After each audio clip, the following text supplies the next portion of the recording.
서울대학교 병원 응급실의 새벽 6시는 언제나 조용했다. 야간 근무를 마친 간호사들이 하나둘 교대 준비를 하고 청소부들이 복도를 닦고 있었다. 접수대에 형광등만이 희미하게 빛나고 있던 그때 자동문이 갑자기 열렸다. 하얀 털에 갈색 반점이 있는 중형 진돗개 한 마리가 병원 안으로 뛰어들었다. 개 입에는 검은 비닐봉지가 물려 있었고 그 봉지는 이상하게도 미세하게 움직이고 있었다. 개는 상처투성이었다. 왼쪽 뒷다리를 절뚝거렸고 귀 한쪽은 찢어져 있었다. 하지만 그의 눈빛은 절망적이지 않았다. 오히려 무언가에 대한 강한 의지로 불타고 있었다. 어머, 걔가 어떻게 여기까지? 접수대에서 야간 근무를 하던 간호사 정미영이 깜짝 놀라 소리쳤다.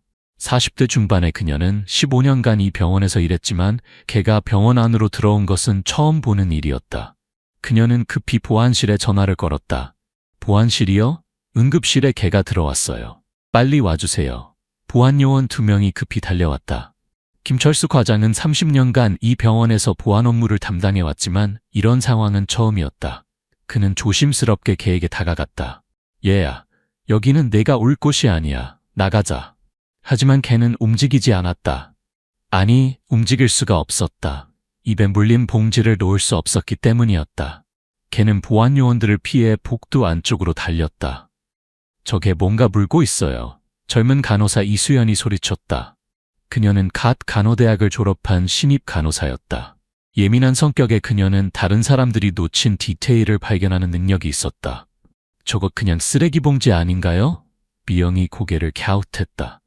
아니에요. 봉지가 움직여요. 뭔가 살아있는 게 들어있는 것 같아요. 지 못했다. 걔는 복도를 따라 달렸다. 발톱이 리놀륨 바닥에 닿는 소리가 덜컥덜컥 울려 퍼졌다. 사람들이 소리치며 쫓아왔지만 걔는 멈출 생각이 없었다. 마치 무엇인가 매우 중요한 임무를 수행하고 있는 것처럼. 응급실 복도는 길고 복잡했다. 여러 개의 진료실과 검사실, 그리고 직원들만 사용하는 공간들이 미로처럼 연결되어 있었다. 걔는 본능적으로 사람들이 많지 않은 곳을 찾아 달렸다. 그의 후각이 알려주었다. 저쪽엔 조용한 공간이 있다고. 보안 요원들과 몇몇 간호사들이 걔를 쫓았지만 걔는 놀라울 정도로 빨랐다. 상처투성이 몸과 절뚝거리는 다리에도 불구하고 그는 복도를 누비며 사람들을 따돌렸다. 저게 어디로 갔지? 김철수 과장이 헛거리며 말했다. 의료진 휴게실 쪽으로 간 것 같아요. 수연이 가리켰다. 이 개의 이름은 백호였다. 4년 전까지만 해도 그는 서울 강남구의 한 고급 아파트에서 살았다. 주인은 30대 중반의 회사원 최민수와 그의 아내 은영, 그리고 7살 딸 서연이었다. 백호는 생후 2개월 때 이 가족에게 왔다. 진도에서 태어난 순종 진돗개였다. 민수는 한국의 전통개를 키우고 싶어 했고, 은영은 충성심 강한 진돗개의 성격을 좋아했다. 특히 어린 서연은 백호를 보자마자 사랑에 빠졌다. 아빠, 이름이 뭐예요? 서연이 작은 강아지를 안으며 물었다. 백호야, 하얀 호랑이라는 뜻이지. 이 아이가 용감하고 강하게 자라라는 의미에서 지었어. 백호는 정말로 사랑받는 개였다. 매일 아침 서연이 학교에 가기 전에 그를 꼭 안아주었고, 민수는 퇴근 후 백호와 함께 아파트 단지를 산책했다. 은영은 백호를 위해 직접 닭가슴살을 삶아주었고, 정기적으로 동물병원에 데려가 건강검진을 받게 했다. 백호의 하루는 규칙적이었다. 아침 6시에 일어나서 가족들과 함께 식사 시간을 보내고, 오전에는 아파트 단지 내 놀이터에서 뛰어놀았다. 오후에는 주로 잠을 자거나 창가에서 밖을 내다보며 시간을 보냈다. 저녁이 되면 가족들과 함께 TV를 보거나 놀이를 했다. 주말에는 더욱 특별했다. 가족들과 함께 한강공원에 가서 프리스비를 하거나 때로는 용인의 애견 카페에 가서 다른 개들과 어울리기도 했다. 백호는 특히 서연과 함께하는 시간을 좋아했다. 서연이 숙제를 할 때면 그 옆에 조용히 앉아 있었고, 서연이 슬플 때면 꼬리를 흔들며 위로해 주었다. 하지만 행복한 시간은 오래가지 않았다. 3년 전 어느 가을날 민수의 회사에 큰 변화가 있었다. 회사가 구조조정을 하게 되었고, 민수는 명예퇴직을 권유받았다. 15년간 다닌 회사에서 하루아침에 쫓겨나게 된 것이었다. 여보, 어떡하지? 은영이 울먹이며 말했다. 괜찮아. 다른 직장을 찾으면 돼. 민수는 강하게 말했지만 그의 얼굴에는 절망이 가득했다. 처음 몇 달엔 괜찮았다. 퇴직금과 적금으로 생활비를 충당할 수 있었다. 하지만 시간이 지날수록 상황은 악화되었다. 민수는 수십 군데의 이력서를 냈지만 번번이 떨어졌다. 40대 중반의 나이는 재취업에 큰 걸림돌이었다. 집안 분위기도 점점 무거워졌다. 부부싸움이 잦아졌고 서연은 예전처럼 밝지 않았다. 백호도 이런 분위기를 느꼈다. 가족들의 웃음소리가 줄어들고 집안에 긴장감이 돌았다. 가장 먼저 줄어든 것은 백호의 사료비였다. 프리미엄 사료 대신 저렴한 사료를 주기 시작했다. 간식도 줄어들었고 정기적인 병원 검진도 뒤로 미뤄졌다. 백호야, 미안해. 조금만 참아. 은영이 백호의 머리를 쓰다듬으며 말했다. 하지만 백호는 개의치 않았다. 사료가 맛없어도 간식이 없어도 상관없었다. 가족들이 함께 있는 것만으로도 충분했다. 상황은 더욱 악화되었다. 아파트 관리비와 대출 이자를 감당할 수 없게 되었다. 결국 민수 가족은 아파트를 팔고 경기도의 작은 원룸으로 이사를 가야 했다. 백호는 어떡하지? 서연이 울먹이며 물었다. 원룸에서는 개를 키울 수 없어. 민수가 힘겹게 말했다. 그럼 백호는 어디로 가요? 서연의 목소리가 떨렸다. 좋은 가족을 찾아줄 거야. 백호를 더 행복하게 해줄 수 있는 가족을. 그것은 거짓말이었다. 4살이 된 성견을 입양하려는 사람은 거의 없었다. 특히 경제적으로 어려운 상황에서 급하게 처분해야 하는 개를 원하는 사람은 더욱 없었다. 이사 전날 밤, 민수는 백호를 데리고 한강공원으로 나갔다. 예전에 자주 오던 그곳이었다. 백호는 기뻐하며 꼬리를 흔들었다. 오랜만에 아빠와 단둘이 나온 산책이라고 생각했다. 백호야, 미안해. 민수의 목소리가 떨렸다. 정말 미안해. 민수는 백호의 목걸이를 풀었다. 그 목걸이에는 가족의 연락처와 백호의 이름이 적혀 있었다. 민수는 목걸이를 주머니에 넣고 백호를 뒤로 한 채 빠르게 걸어갔다. 먼만. 백호가 뒤쫓으며 짖었다. 하지만 민수는 돌아보지 않았다. 차에 타서 빠르게 사라져버렸다. 백호는 그 자리에서 하루 종일 기다렸다. 가족이 다시 오기를 기다렸다. 하지만 아무도 오지 않았다. 백호가 길거리 생활을 시작한 지 3년이 흘렀다. 처음 몇 개월은 정말 힘들었다. 집에서만 살던 백호에게 거리는 너무나 낯설고 위험한 곳이었다. 먹을 것을 구하는 것부터 쉽지 않았다. 집에서는 정해진 시간에 그릇에 담긴 사료를 먹었지만 이제는 쓰레기통을 뒤져야 했다. 처음에는 역겨워서 먹을 수 없었지만 며칠 굶다 보니 어떤 것이든 먹게 되었다. 잠자리도 문제였다. 집에서는 따뜻한 방에서 푹신한 방석 위에서 잤지만 이제는 추위와 비를 피할 곳을 찾아야 했다. 지하상가 입구나 건물 처마 아래가 주요 잠자리였다. 가장 힘든 것은 사람들의 시선이었다. 예전에는 예쁜 강아지네라며 쓰다듬어주던 사람들이 이제는 더러운 개라며 돌을 던지거나 빗자루로 쫓아냈다. 저리 가, 더러운 놈아. 누가 개를 여기서 키우래. 병균 덩어리가. 이런 소리들이 백호의 귀에 익숙해졌다. 어떤 때는 동정심 많은 사람이 빵이나 우유를 주기도 했지만 대부분은 백호를 귀찮은 존재로 여겼다. 그래도 백호는 살아야 했다. 진돗개 특유의 강인함과 영리함으로 거리에서 생존하는 법을 터득해 나갔다. 어떤 쓰레기통에 먹을 것이 많이 나오는지, 어떤 시간에 사람들이 적은지, 어디서 비를 피할 수 있는지를 배웠다. 한강 근처의 작은 골목이 백호의 주요 활동 무대가 되었다. 그곳에는 행복 베이커리라는 조그마한 빵집이 있었다. 70대 할머니가 혼자 운영하는 작은 가게였다. 박순자 할머니는 백호를 처음 본 순간부터 특별한 감정을 느꼈다. 자신도 한때 진돗개를 키웠던 경험이 있었기 때문이었다. 어머, 진돗개네. 이렇게 예쁜 개가 왜 거리에서? 할머니는 가끔 남은 빵을 백호에게 주었다. 팔리지 않은 크림빵이나 소보루빵을 작은 봉지에 담아서 가게 뒤편에 놓아두었다. 백호는 그것을 발견하고 감격했다. 오랜만에 느끼는 사람의 온정이었다. 할머니는 백호에게 이름을 물어보기도 했다. 너 이름이 뭐니? 주인은 어디 있고? 하지만 백호는 대답할 수 없었다. 다만 할머니의 손길이 닿으면 꼬리를 살짝 흔들며 고마움을 표현했다. 거리에서의 생활은 백호에게 많은 상처를 남겼다. 먼저 몸의 상처부터 심각했다. 다른 들개들과의 싸움에서 귀 한쪽이 찢어졌고 왼쪽 뒷다리는 교통사고로 다쳤다. 제대로 된 치료를 받지 못해 다리는 계속 절뚝거렸다. 피부병도 생겼다. 더러운 환경에서 생활하다 보니 진드기와 벼룩이 생겼고 털은 빠지고 상처 투성이가 되었다. 예전의 아름다운 하얀 털은 더 이상 찾아볼 수 없었다. 하지만 더 큰 상처는 마음의 상처였다. 사람에 대한 불신이 생겼다. 한때 자신을 사랑해주던 사람들이 자신을 버렸다는 사실이 백호의 마음을 아프게 했다. 사람들이 다가오면 경계심을 갖게 되었고 쉽게 마음을 열지 않았다. 특히 어린아이들을 보면 서연이 생각이 났다. 한때 자신과 함께 뛰어놀던 그 아이는 지금 어디서 무엇을 하고 있을까? 백호를 기억하고 있을까? 아니면 이미 새로운 강아지를 키우고 있을까? 겨울은 특히 힘들었다. 서울의 겨울은 춥고 눈이 많이 왔다. 먹을 것도 부족했고 따뜻한 곳을 찾기도 어려웠다. 몇 번인가 죽음의 문턱까지 갔지만 백호는 포기하지 않았다. 아직 살아야 할 이유가 있을 거야. 백호는 스스로를 다독였다. 비록 지금은 힘들지만 언젠가는 다시 행복한 날이 올 것이라고 믿었다. 그날은 11월의 마지막 주였다. 새벽 5시 서울의 거리는 아직 어둠에 쌓여 있었다. 기온은 영하 2도까지 떨어져 백호의 입김이 하얗게 나올 정도였다. 백호는 평소처럼 행복 베이커리 뒤편 쓰레기통을 뒤지고 있었다. 할머니가 어제 놓아둔 빵이 있을지도 모른다는 기대감으로. 하지만 쓰레기통은 비어 있었다. 할머니도 요즘 경제 사정이 어려워져서 버릴 빵이 별로 없었다. 백호는 실망하며 다른 곳을 찾아 골목을 걸었다. 그때 평소와 다른 냄새가 났다. 썩은 음식 냄새도 일반적인 쓰레기 냄새도 아닌 무언가 살아있는 것의 냄새였다. 그것도 아주 약하고 무력한 진돗개의 예민한 후각이 백호를 이끌었다.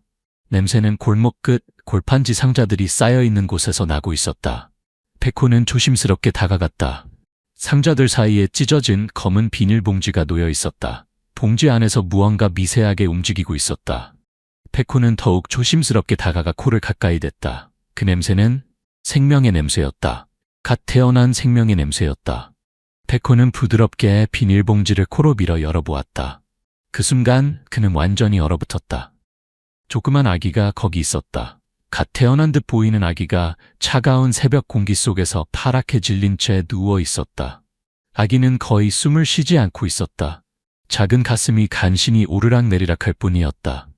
피부는 차갑게 식어가고 있었고 입술은 파랗게 질려 있었다. 백호의 마음속에서 무언가가 폭발했다. 오랫동안 잊고 있던 감정, 누군가를 보호하고 싶은 본능이 강렬하게 되살아났다.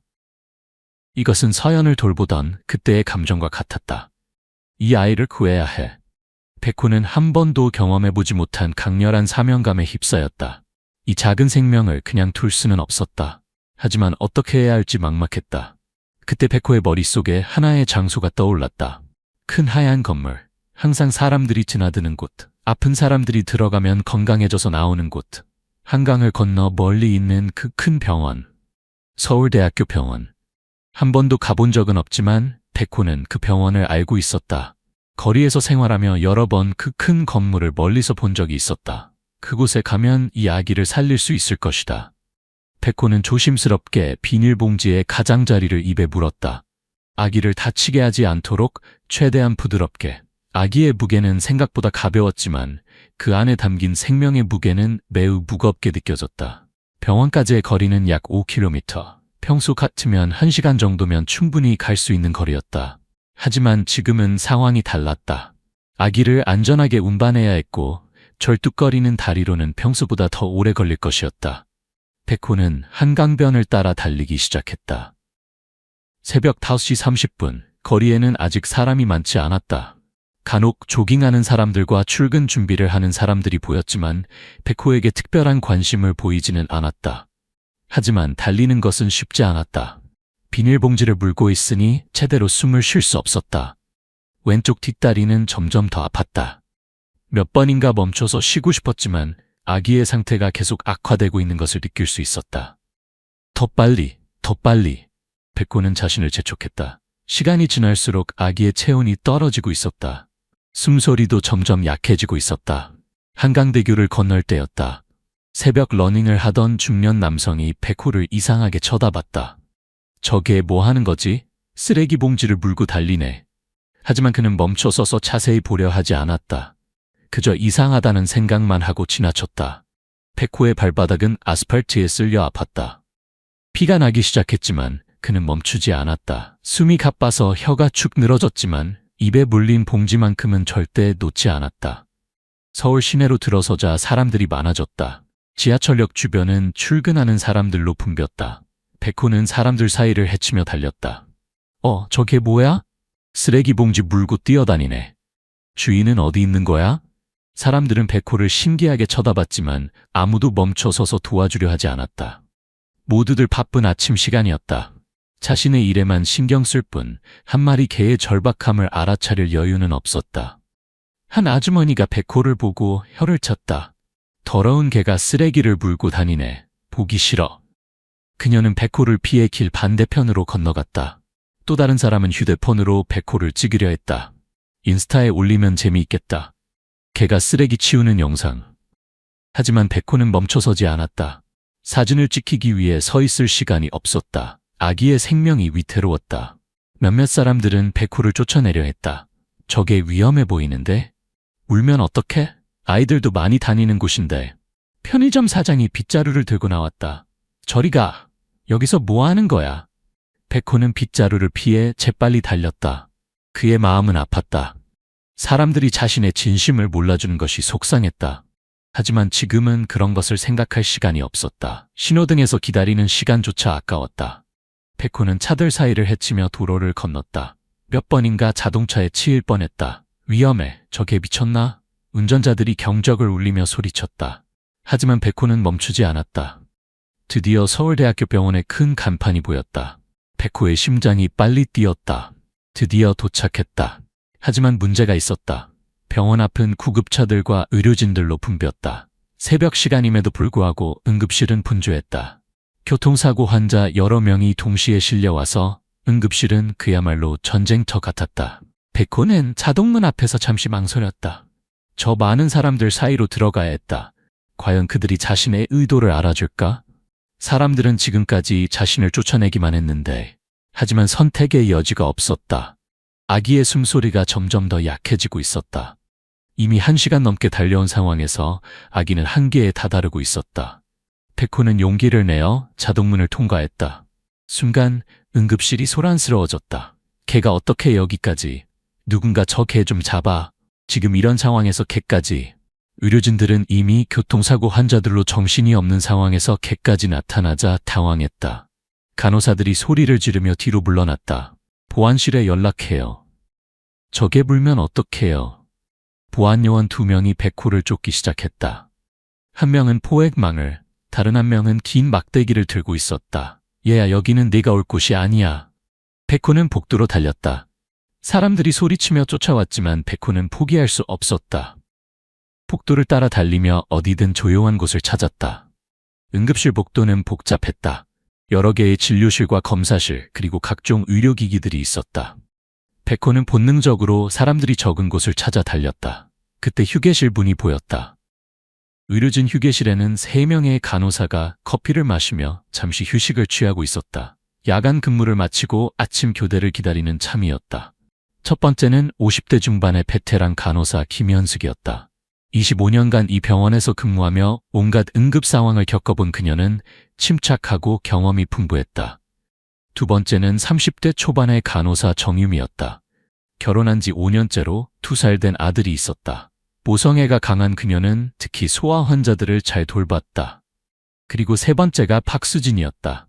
28살의 그녀는 간호대학을 졸업한 지 3년째로 아직은 신참에 속했지만 뛰어난 관찰력과 섬세함으로 동료들의 인정을 받고 있었다. 오늘 응급실이 정말 바빴네요. 현숙이 피곤한 목소리로 말했다.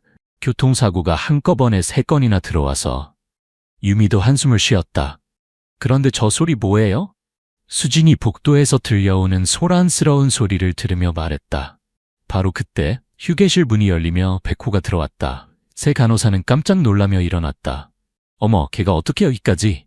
현숙이 소리쳤다. 빨리 쫓아내요. 유미가 의자 뒤로 숨으며 말했다. 하지만 수진은 다르게 반응했다. 그녀는 백호의 눈을 자세히 들여다봤다. 그 눈에서 공격성이나 두려움이 아닌 절박함과 간절함을 읽을 수 있었다. 잠깐요. 수진이 동료들을 말렸다. 저게 뭔가 이상해요. 뭐가 이상해? 그냥 들어온 거지. 현숙이 빗자루를 찾으며 말했다. 아니에요. 저게 눈빛을 보세요. 그리고 무언가 물고 있어요. 수진의 말에 다른 두 간호사도 백호를 자세히 들여다봤다. 정말로 백호는 검은 비닐봉지를 조심스럽게 물고 있었다. 백호는 수진이 자신을 이해하려 한다는 것을 느꼈다. 그는 천천히 수진 앞으로 다가갔다. 그리고는 입에 물고 있던 검은 봉지를 바닥에 조심스럽게 놓았다. 그 후 한 걸음 뒤로 물러나며 수진을 바라봤다. 수진은 무릎을 꿇고 봉지에 다가갔다. 봉지가 미세하게 움직이고 있었다. 그녀는 조심스럽게 봉지를 열어보았다. 그 순간 그녀는 숨을 헐떡였다. 세상에, 아기예요. 갓난 아기가 거기 있었다. 입술이 파랗게 질리고 숨소리는 거의 들리지 않았다. 피부는 차갑게 식어 있었고 맥박도 매우 약했다. 하지만 아직 살아 있었다. 아마 유미가 아기를 보고 손으로 입을 막았다. 이럴 수가. 현숙도 25년 경력에도 불구하고 이런 상황은 처음이었다. 수진은 즉시 응급 호출 버튼을 눌렀다. 응급실로 신생아 응급환자, 즉시 소아과 응급팀 요청, 체온 저하 및 호흡 곤란 상태. 병원 내 스피커에서 응급 호출 방송이 울려 퍼졌다. 몇 분 만에 의료진들이 휴게실로 달려왔다. 소아과 전문의 김태훈 교수가 가장 먼저 도착했다. 40대 중반의 그는 신생아 응급의학 분야의 권위자였다. 그는 아기의 상태를 신속하게 확인했다. 체온이 34도까지 떨어졌어. 호흡수도 분당 20회 미만이야. 즉시 신생아 집중치료실로. 응급의학과 레지던트 이선우가 달려왔다. 체온 회복을 위한 보온요법 준비하겠습니다. 소아과 간호사 최미란이 특수 보육기를 가져왔다. 보육기 온도 37도로 설정했습니다. 의료진들이 신속하게 움직였다. 아기를 특수 담요로 감싸고 체온을 측정하고 산소 포화도를 확인했다. 모든 것이 전문적이고 체계적으로 진행되었다. 혈당 수치도 확인해야 해. 김 교수가 지시했다. 네, 바로 검사하겠습니다. 수액 준비하고 체온 상승 모니터링 시작해. 알겠습니다. 그 모든 과정에서 백호는 한 걸음도 물러서지 않았다. 의료진들이 아기를 돌보는 모습을 지켜봤다. 수진이 그의 머리를 부드럽게 쓰다듬었다. 고마워, 네가 이 아기를 구했구나. 백호는 처음으로 따뜻한 손길을 느꼈다. 3년 만에 처음으로 사람의 친절함을 경험했다. 그의 눈에서 눈물이 흘렀다. 이 개가 아기를 데려온 거예요? 김 교수가 놀라며 물었다. 네, 입에 물고 와서 우리 앞에 놓고 갔어요. 수진이 대답했다. 정말 놀라운 일이네요. 이 개가 없었다면. 김 교수는 말을 끝내지 못했다. 아기가 발견되지 않았다면 어떻게 되었을지는 생각하기도 싫었다. 의료진들이 아기를 신생아 집중치료실로 옮겨갔다. 백호는 그 뒤를 따라가려 했지만 일반인은 들어갈 수 없는 구역이었다. 괜찮아. 의사 선생님들이 잘 돌봐주실 거야. 수진이 백호를 달래며 말했다. 아기는 신생아 집중치료실에서 24시간 집중치료를 받았다. 의료진들의 전문적인 치료 덕분에 아기의 상태는 점차 호전되었다. 첫 번째 24시간이 가장 중요했다. 체온이 정상으로 돌아오고 호흡도 안정되었다. 혈당 수치도 정상 범위로 회복되었다. 김태훈 교수는 매 시간마다 아기의 상태를 점검했다. 체온 36.8도, 호흡수 분당 45회, 심박수 분당 140회. 모든 수치가 정상 범위로 돌아왔습니다. 간호사들도 교대로 아기를 돌봤다. 정기적으로 수유를 하고 기저귀를 갈아주고 체온을 확인했다. 정말 신기해요. 이렇게 위험한 상황에서도 살아남다니. 신생아실 간호사장 서지영이 말했다. 태어난 지 며칠 안 된 것 같은데 생명력이 정말 강해요. 또 다른 간호사가 동의했다. 경찰이 와서 상황을 조사했다. 강남경찰서 여성청소년 수사팀의 박민호 경위가 담당했다. 아기가 발견된 정확한 장소는 어디인가요? 박경희가 물었다. 개가 데려온 거라서 정확한 장소는 모르겠어요. 하지만 한강 근처 어딘가인 것 같아요. 수진이 대답했다. CCTV를 확인해 보겠습니다. 그리고 실종 신고나 관련 신고가 있었는지도 조사하겠어요. 하지만 며칠이 지나도 아기의 부모를 찾을 수 없었다. CCTV에도 특별한 단서가 나오지 않았다. 사회복지사 김영희가 아기의 향후 보호 방안을 논의하기 위해 병원을 방문했다. 부모를 찾을 수 없으면 아기는 보육원으로 가야 합니다. 김 복지사가 설명했다. 하지만 입양 가정을 찾을 수도 있지 않나요? 수진이 물었다. 신생아의 경우 입양 가능성이 높죠. 특히 이런 특별한 사연이 있다면 더욱 그럴 거예요. 그동안 백호는 병원에서 계속 머물렀다. 처음엔 보안팀에서 개를 내보내려 했지만 수진과 다른 의료진들이 강력히 반대했다. 이 개가 아기를 구했어요. 적어도 아기가 완전히 회복될 때까지는 여기 있게 해주세요. 수진이 간호부장에게 부탁했다. 김태훈 교수도 백호를 지지했다.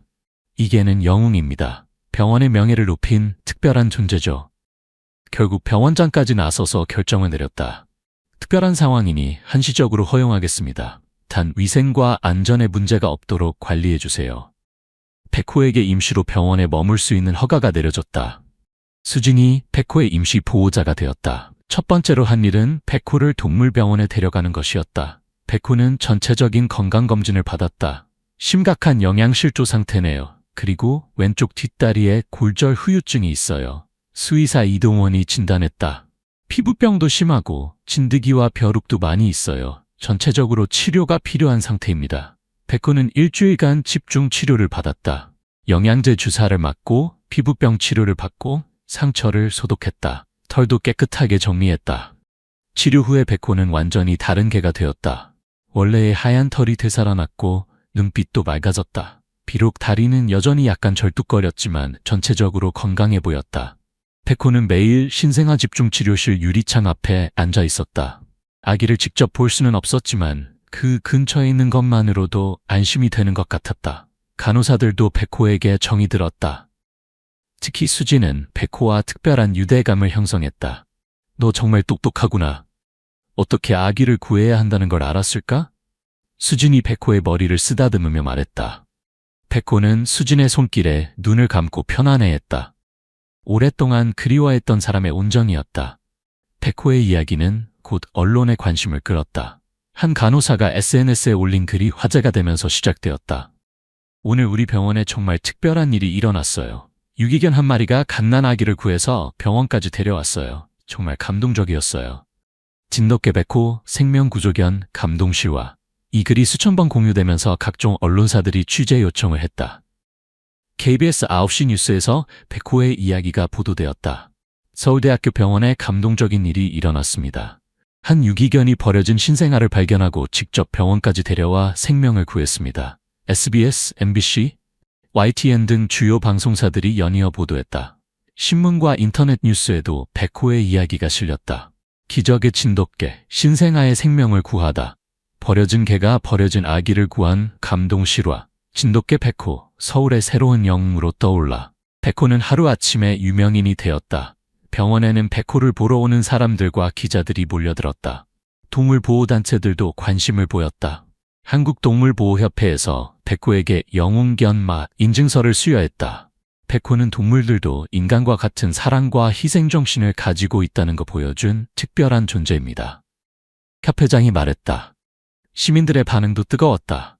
백호를 응원하는 댓글들이 쏟아졌다. 정말 감동이에요. 동물이 사람보다 나은 것 같아요. 백호 같은 개가 진짜 영웅이죠.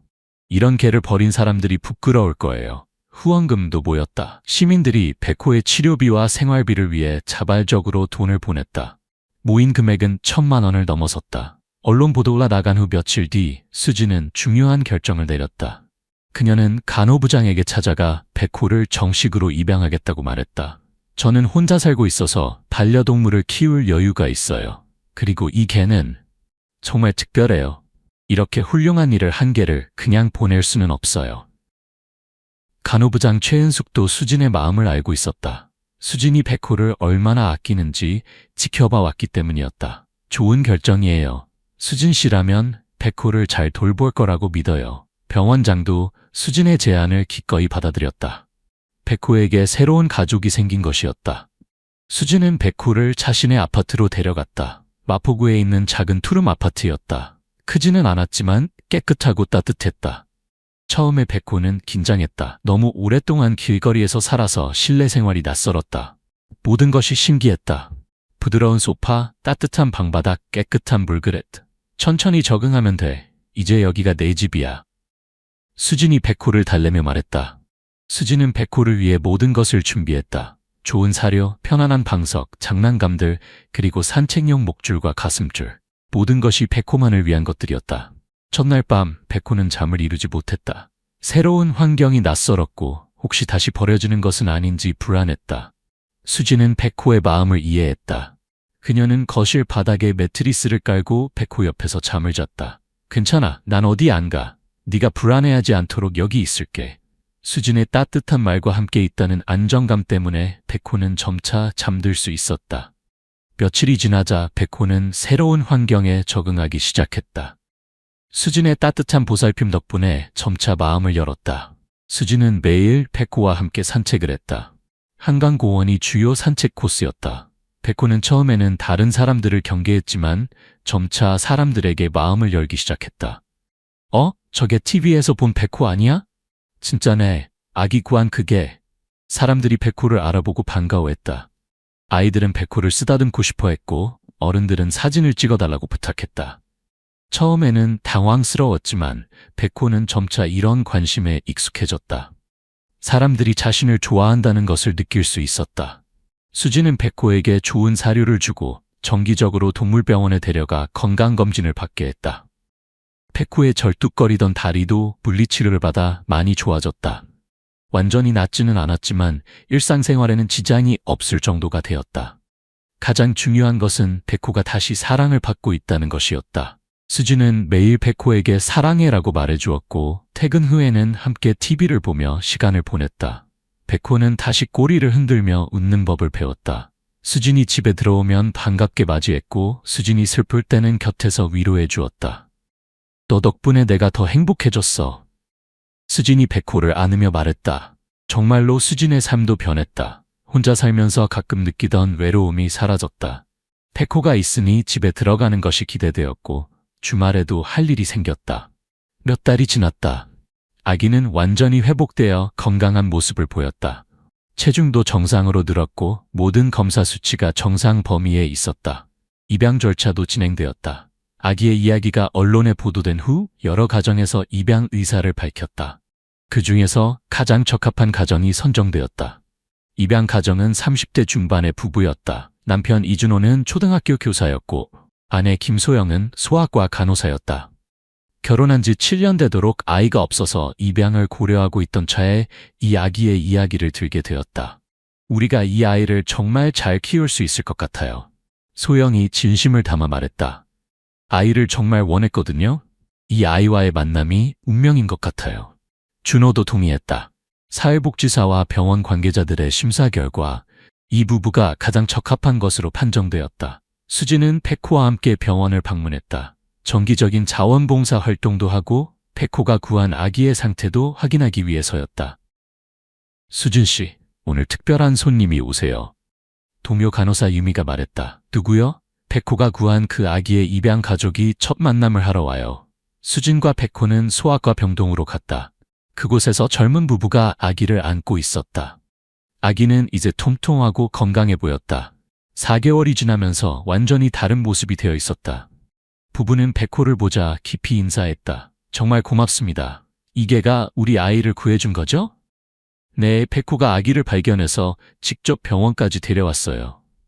수진이 대답했다. 백호는 아기에게 천천히 다가갔다. 아기는 백호를 보고 까르르 웃었다. 마치 서로를 알아보는 것 같았다. 신기해요. 아기가 걔를 무서워하지 않네요. 준호가 놀라며 말했다. 이 아이 이름을 기적이라고 지었어요. 소영이 말했다. 정말 기적적으로 살아남았으니까요. 그리고 백호 덕분에 우리에게 온 것도 기적이고요. 수진의 눈에서 눈물이 흘렀다. 백호도 꼬리를 살살 흔들며 아기를 바라봤다. 우리가 기적이를 잘 키울게요. 그리고 백호에 대한 이야기도 꼭 들려줄 거예요. 준호가 약속했다. 커서 백호를 만나러 오게 할게요. 자신을 구해준 영웅을 기억하게 하고 싶어요. 소영도 덧붙였다. 그날 이후 백호와 수진의 삶은 더욱 풍요로워졌다. 백호의 이야기는 계속해서 사람들에게 감동을 주었고 유기견 보호에 대한 관심도 높아졌다. 수진은 백호와 함께 동물 보호 활동에 참여하기 시작했다. 주말마다 유기견 보호소를 방문해서 봉사활동을 했다. 백호는 다른 유기견들에게 용기를 주는 존재가 되었다. 저 개처럼 희망을 잃지 말자. 우리에게도 좋은 가족이 생길 거야. 보호소의 다른 개들이 백호를 보며 희망을 갖는 것 같았다. 백호의 존재 자체가 희망의 상징이 되었다. 수진은 또한 동물 관련 강연도 시작했다. 학교나 시민단체에서 백호의 이야기를 들려주며 동물 보호의 중요성을 알렸다. 백호는 단순히 한 생명을 구한 것이 아니라 우리에게 진정한 사랑이 무엇인지 보여주었습니다. 종족을 초월한 사랑, 조건 없는 희생, 그것이 바로 우리가 배워야 할 가치입니다. 백호도 이런 활동에 함께 참여했다. 사람들 앞에 나서는 것이 처음에는 어색했지만 점차 익숙해졌다. 특히 아이들이 자신을 보고 기뻐하는 모습을 보면 뿌듯함을 느꼈다. 백호는 이제 완전히 다른 개가 되었다. 거리에서 쓰레기를 뒤지던 유기견에서 사랑받는 가족의 일원이 되었고 무엇보다 한 생명을 구한 영웅이 되었다. 하지만 가장 소중한 것은 다시 찾은 사랑이었다. 수진의 사랑, 사람들의 관심, 그리고 자신이 누군가에게 도움이 될 수 있다는 자부심. 이 모든 것이 백호를 새로운 개로 만들었다. 1년이 지났다. 기저귀는 건강하게 자라고 있었다. 이제 걸음마를 시작한 기저귀는 호기심 많은 아이로 자라고 있었다. 어느 토요일 오후, 준호와 소영 부부는 기저귀를 데리고 한강공원으로 나왔다. 백호와 수진과의 약속된 만남이 있는 날이었다. 기저가, 오늘 네가 태어났을 때 도와준 강아지를 만날 거야. 소영이 기저귀에게 말했다. 기저귀는 아직 말을 할 수는 없었지만 강아지라는 단어에 반응을 보였다. 그는 개를 무척 좋아했다. 수진과 백호가 나타났을 때 기저귀는 즉시 백호에게 관심을 보였다. 백호도 기저귀를 알아보는 것 같았다. 안녕, 기저가. 많이 컸구나. 수진이 기저귀를 보며 감탄했다. 백호는 조심스럽게 기저귀에게 다가갔다.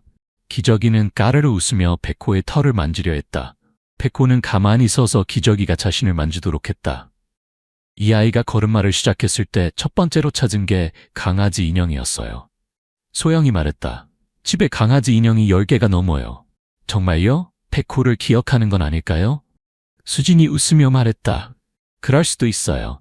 아기들은 우리가 생각하는 것보다 더 많은 것을 기억한다고 하잖아요. 네 사람과 한 마리의 개는 한강공원에서 즐거운 시간을 보냈다. 기저귀는 백호와 함께 잔디밭에서 놀았고 어른들은 벤치에 앉아 그 모습을 바라봤다. 백호 덕분에 우리 가족이 완성되었어요. 준호가 진심으로 말했다. 저희도 마찬가지예요.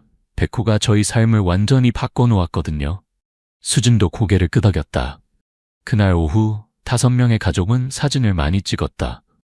기저귀의 첫 돌 사진첩에 들어갈 소중한 추억들이었다. 백호의 이야기는 시간이 지날수록 더욱 유명해졌다. 국내뿐만 아니라 해외 언론에서도 관심을 보였다. CNN에서 Korean Dog Saves Abandoned Baby라는 제목으로 백호의 이야기를 보도했다. BBC, NHK 등 해외 주요 언론사들도 연이어 보도했다. 이것은 단순한 동물 이야기가 아닙니다. 생명에 대한 존중, 종을 초월한 사랑에 대한 이야기입니다. 한 해외 기자가 인터뷰에서 말했다. 책도 출간되었다. 백호, 기적을 만든 진돗개라는 제목의 책이 출간되어 베스트셀러가 되었다. 수진이 직접 쓴 이 책은 백호의 이야기뿐만 아니라 유기견 문제에 대한 사회적 메시지도 담고 있었다. 책의 수익금은 모두 유기견 보호소에 기부되었다. 이 돈으로 여러 보호소에서 새로운 시설을 만들고 유기견들의 의료비를 지원할 수 있었다. 백호의 이야기가 단순히 감동을 주는 것을 넘어서 실질적인 도움이 되었으면 좋겠어요. 수진이 말했다. 영화 제작 제안도 들어왔다. 여러 영화사에서 백호의 이야기를 영화로 만들고 싶다고 했다. 하지만 수진은 신중하게 접근했다. 상업적 이용보다는 교육적 의미가 더 중요해요. 백호의 진정한 메시지가 전달될 수 있는 방향으로 진행되어야 해요.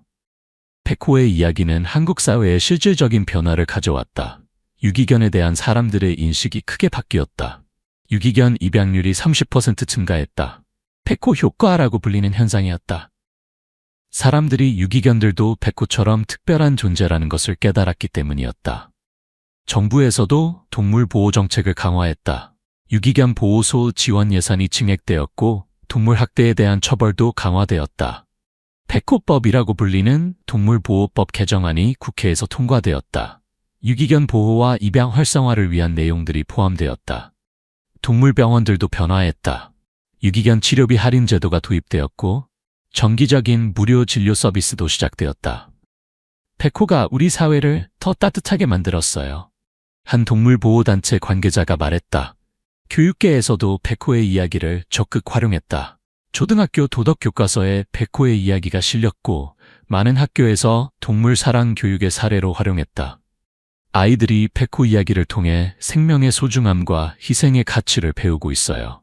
한 초등학교 교사가 말했다. 유명해진 후에도 백호의 일상은 평범했다. 여전히 수진과 함께 한강 공원을 산책하고 집에서 편안한 시간을 보냈다. 다만 산책할 때 사람들이 알아보는 일이 많아졌다. 특히 아이들은 백호를 보면 무척 신기해했다. 엄마, 저 강아지 TV에서 본 백호예요? 정말 사진 찍어도 될까? 백호는 이런 관심에 익숙해졌다. 사진을 찍을 때는 얌전히 앉아 있었고 아이들이 쓰다듬을 때는 가만히 있어 주었다. 하지만 백호가 가장 좋아하는 시간은 여전히 수진과 둘만 있는 시간이었다. 저녁에 함께 TV를 보거나 수진이 책을 읽을 때 옆에서 잠을 자는 시간들. 너는 정말 특별한 개야. 하지만 내게는 그냥 소중한 가족이야. 수진이 백호를 안으며 말했다. 백호도 수진에게 특별한 애정을 보였다. 수진이 밤 근무를 할 때는 문 앞에서 기다렸고 수진이 아플 때는 곁을 떠나지 않았다. 두 사람의 일상은 평범하지만 행복했다. 서로가 있어 더욱 의미 있는 삶을 살고 있었다. 2년이 더 지났다. 기저귀는 이제 3살이 된 활발한 아이로 자랐다. 말도 제법 잘했고 호기심도 많았다. 기저귀는 여전히 개를 무척 좋아했다. 집에는 강아지 인형들이 가득했고 개가 나오는 만화를 좋아했다. 기저가, 백호 아저씨 만나러 갈까? 소영이 물으면 기저귀는 신나게 대답했다. 네, 백호 아저씨. 기저귀는 이제 백호를 백호 아저씨라고 불렀다. 부모님이 백호에 대한 이야기를 자주 들려줘서 백호를 특별한 존재로 인식하고 있었다. 정기적인 만남에서 기저귀와 백호는 특별한 관계를 유지했다. 기저귀는 백호를 보면 달려가서 안았고 백호는 기저귀가 자신을 만지는 것을 좋아했다.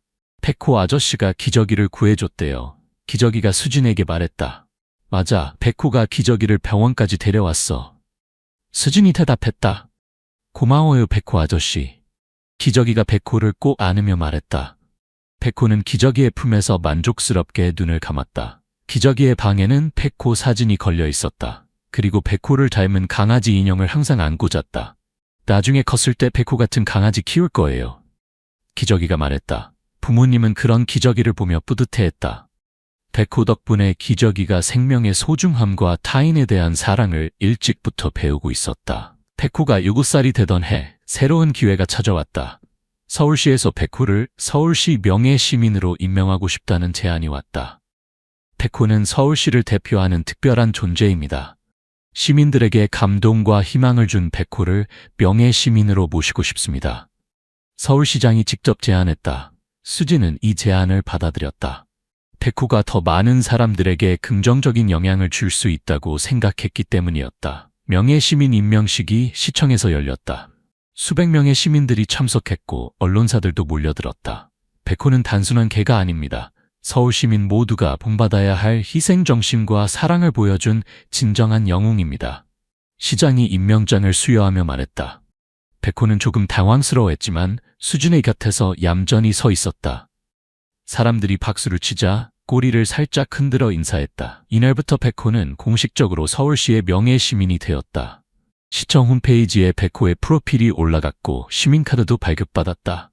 또 다른 제안도 들어왔다. 한국관광공사에서 백호를 한국관광홍보대사로 위촉하고 싶다는 것이었다. 백호의 이야기가 해외에서도 많은 관심을 받고 있습니다. 한국의 아름다운 정서를 알리는 달콤한 존재가 없을 것 같습니다. 수진은 이 제안도 신중하게 검토한 후 받아들였다. 다만 백호에게 부담이 되지 않는 선에서 활동하기로 했다. 백호의 이야기는 전 세계로 퍼져나갔다. 미국의 한 동물보호단체에서 백호에게 국제 영웅 견상을 수여했다. 시상식을 위해 수진과 백호는 처음으로 해외여행을 했다. 로스앤젤레스에서 열린 시상식에는 전 세계의 동물보호 관계자들이 참석했다. 백호의 이야기는 국경을 초월한 감동을 주었습니다. 생명에 대한 존중과 사랑의 가치를 전 세계에 알렸습니다. 시상식 주최자가 말했다.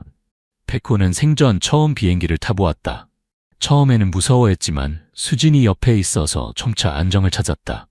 미국에서의 일주일간 머무르는 동안 백호는 현지 언론과 여러 인터뷰를 했다.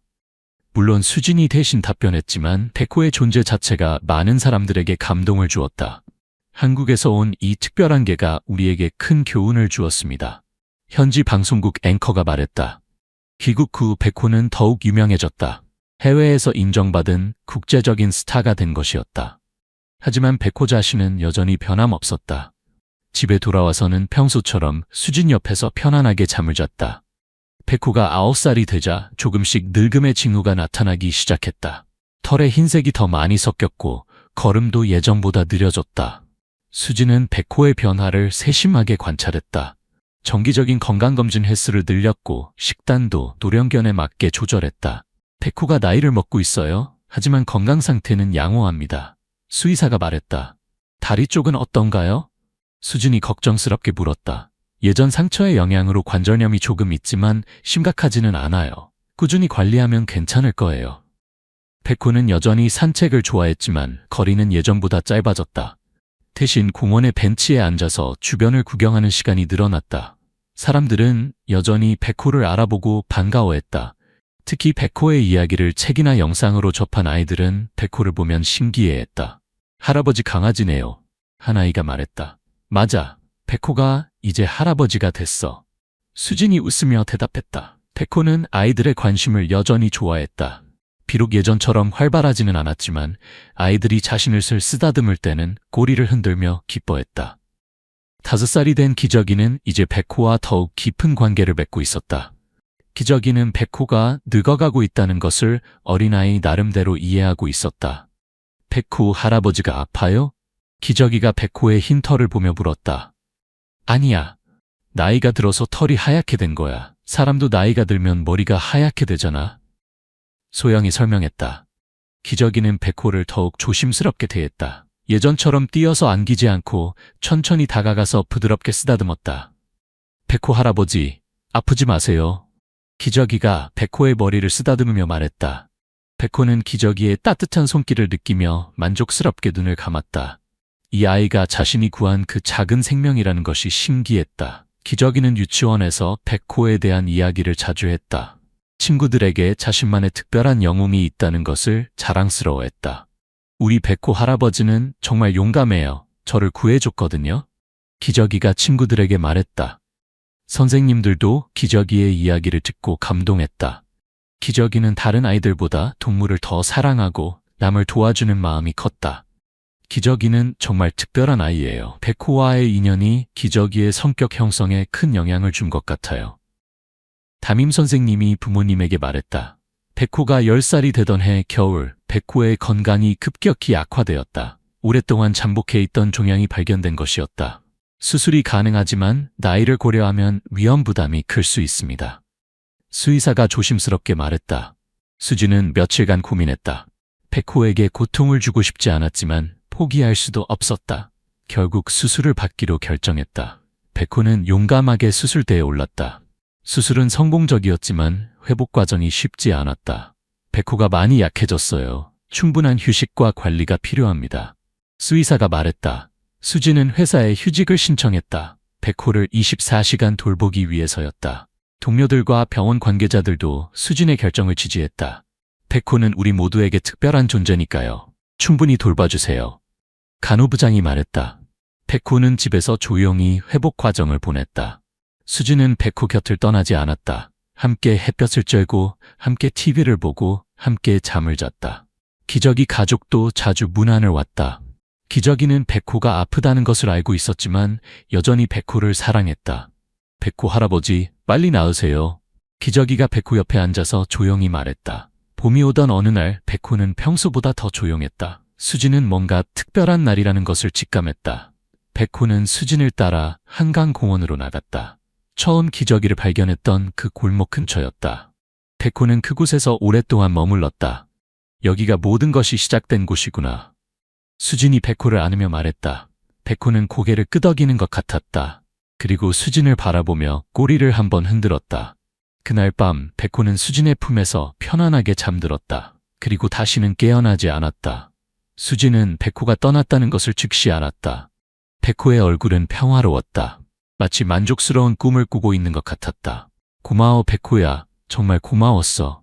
수진이 눈물을 흘리며 말했다. 백호의 장례식에는 수많은 사람들이 참석했다. 기저귀 가족, 병원 동료들, 동물보호단체 관계자들, 그리고 백호를 사랑했던 시민들까지 백호는 우리에게 진정한 사랑이 무엇인지 보여주었습니다. 김태훈 교수가 추도사를 읽었다. 기저귀는 아직 죽음이 무엇인지 완전히 이해하지 못했지만 백호가 더 이상 자신과 함께 있지 않는다는 것은 알고 있었다. 백호 할아버지 어디 갔어요? 기저귀가 울먹이며 물었다. 하늘나라에 갔어. 거기서 기저귀를 지켜보고 있을 거야. 소영이 기저귀를 안으며 말했다. 백호가 떠난 지 5년이 지났다.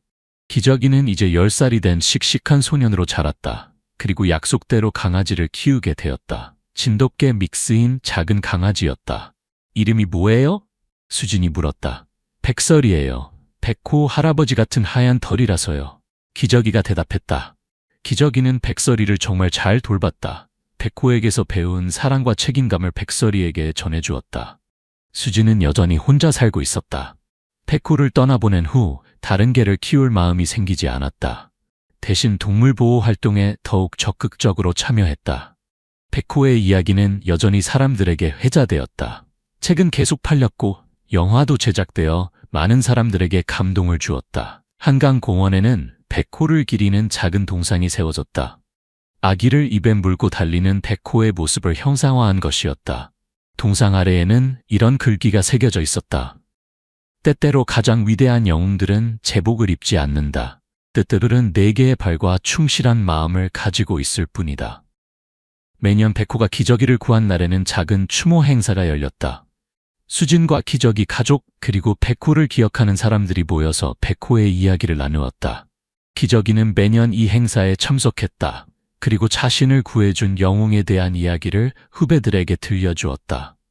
백호 할아버지는 정말 용감했어요. 저 같은 작은 아기를 위해 목숨을 걸고 달렸거든요. 어느 겨울 오후 수진은 한강공원의 백호 동상 앞에 서 있었다. 눈이 내려서 동상도 하얗게 덮여 있었다. 백호야, 잘 지내고 있어?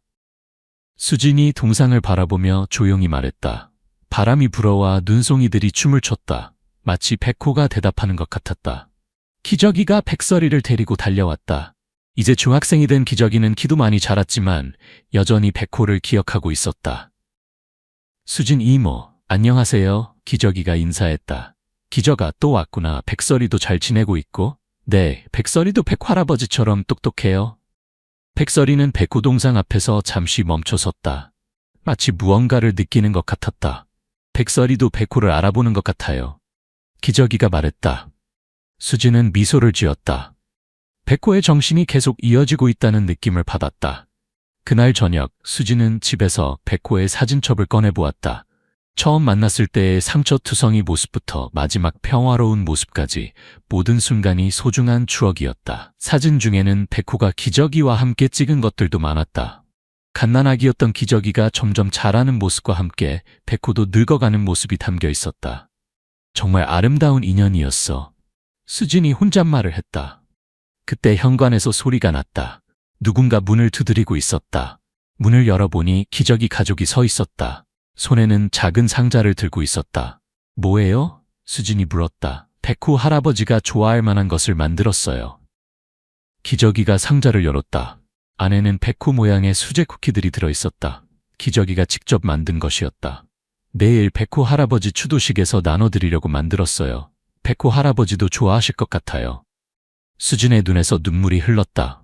기저귀의 마음이 너무나 고마웠다. 백호가 정말 좋아할 거야. 고마워, 기저가. 그 순간 수진은 확신했다. 백호의 사랑은 죽음으로 끝나지 않았다. 기저귀를 통해, 백설이를 통해, 그리고 백호를 기억하는 모든 사람들을 통해 계속 이어지고 있었다. 다음날 추도식에서 기저귀의 쿠키는 큰 인기를 끌었다. 사람들은 백호 모양의 쿠키를 먹으며 백호의 이야기를 나누었다. 백호의 정신이 우리 모두에게 살아있습니다. 한 참석자가 말했다. 그래요. 백호는 육체적으로는 떠났지만 그의 사랑은 영원히 계속될 거예요. 추도식이 끝난 후 수진은 다시 백호 동상 앞에 섰다. 이번에는 혼자가 아니었다. 기저귀와 백설이 그리고 백호를 사랑하는 많은 사람들이 함께 있었다. 백호야, 너는 정말 많은 사람들에게 사랑받고 있어. 네가 남긴 사랑이 계속 퍼져나가고 있어. 바람이 불어왔다. 따뜻한 봄바람이었다. 겨울이 지나고 새로운 계절이 시작되고 있었다. 수지는 마음속으로 다짐했다. 백호의 이야기를 계속 전하고 백호가 보여준 사랑을 실천하며 살아가겠다고. 기저귀도 옆에서 다짐했다. 백호 할아버지처럼 다른 생명을 도울 수 있는 사람이 되겠다고. 백설이는 꼬리를 흔들며 뛰어다녔다. 마치 새로운 희망을 상징하는 것 같았다. 해가 지고 있었다. 한강이 황금빛으로 물들었다. 백호가 처음 기저귀를 구하기 위해 달렸던 그 길이었다. 고마워 백호야. 정말 고마웠어. 수진의 마지막 인사가 바람에 실려 흘러갔다. 그 인사에는 감사와 사랑, 그리고 영원한 그리움이 담겨 있었다.